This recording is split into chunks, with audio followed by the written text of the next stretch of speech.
ନିତିରାଣୀ ସାହୁ ମାଇନିଗାଡୁ ଚାଲିକି ଆସୁଥିଲି ଗୋଟେ ଲୋକ ମୁଁ ଯୋଉ ତିଷ ଏମିତି ସେମିତି କହିଲା ପାଣି ପାଇଁ ଦେଇ ଆସିଲା ମୋର ହାରଟା ଖୋଲ କହିକି ବ୍ୟାଗରେ ରଖାଗଲା 41 ପାଦ ଚାଲ ମୁଁ ଚାଲିକି ଯାଇଛି ମୋର ବ୍ୟାଗ ହାତରେ ନାହିଁ। 2 ଜଣ ଥିଲେ ଜଣେ ସର୍ଭିସ କରେ ବ୍ୟାଙ୍କ ଅଫ୍ ବରୋଦାରେ ତାକୁ ସେମିତି କହୁ ଯାଇ ତାକୁ କହିଲା ମୋ ମାଆର ଡାଇବେଟିସ୍ ଏମିତି ସେମିତି ମୁଁ ଜ୍ୟୋତିଷ ବୋଲି କହୁଥାଏ। ହିନ୍ଦୀ ମୁଁ ହରିଦ୍ୱାର ଆସିଛି ବୋଲି କହିଲେ ହିନ୍ଦୀରେ ନାଇଁ ମତେ ତ ଟିକେ 41 ପାଦ ଚାଲ ଏମିତି ପାଣି ପାଇଁ ମୁଁ ଯାଇଥିଲି ତାଙ୍କ ସହିତ ହାତ କେମିତି ହଲେଇ ଦେଲା ତମର ମାଇଣ୍ଡ କେମିତି ହେଇଗଲା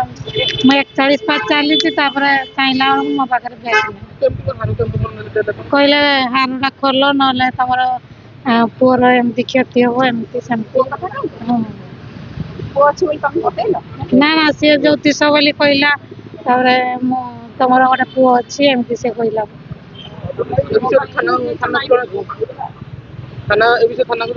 ହଁ ଥାନା ଅନିଲ କୁମାର ସାହୁ ରାମଚନ୍ଦ୍ର କଲୋନୀରେ ରହୁଛି। ମୁଁ ତ ଆକ୍ଚୁଆଲି ଯାଇଥିଲି କୋର୍ଟକୁ ସେ ଯାଉଥିଲା ମୋର ସିଲେଇ କରିବା ପାଇଁ ଯାଉଥିଲା ଆଉ ହଠାତ୍ ମୋତେ ଫୋନ୍ କଲା ଯେ ମୋର ସୁନାଟା ନେଇଗଲେ ସୁନା ଚେନ୍ଟା ମୁଁ ଦୌଡ଼ିକି ଆସି ଦେଖିଲି ତାପରେ ତମ ସିସିଟିଭିରେ ଦେଖିଲୁ ଯେ ଆକ୍ଚୁଆଲି କ'ଣ କହୁଛନ୍ତି ପାଣି ଛିଞ୍ଚିକି ନେଇଛନ୍ତି ସୁନା ଚେନ୍ଟା କରିକି ସେ ତ ବର୍ତ୍ତମାନ ତାର ସେନ୍ସଟା ଠିକ୍ ଆସୁଛି କହୁଛି ସେ ସୁନା ଚେନ୍ଟା ଏଇ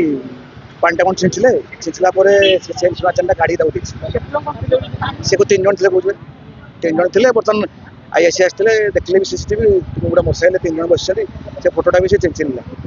IAC କହିଲେ ତ ଇଏଟା ତ କାଲି ଗୋଟେ କେସ୍ ହେଇଛି ଚନ୍ଦ୍ରପୁରରେ ସେଇ ସେମ୍ ପିଲା କହୁଛନ୍ତି। ହଁ IACକୁ ଜଣେ ଆସିଥିଲେ ଆସିଥିଲେ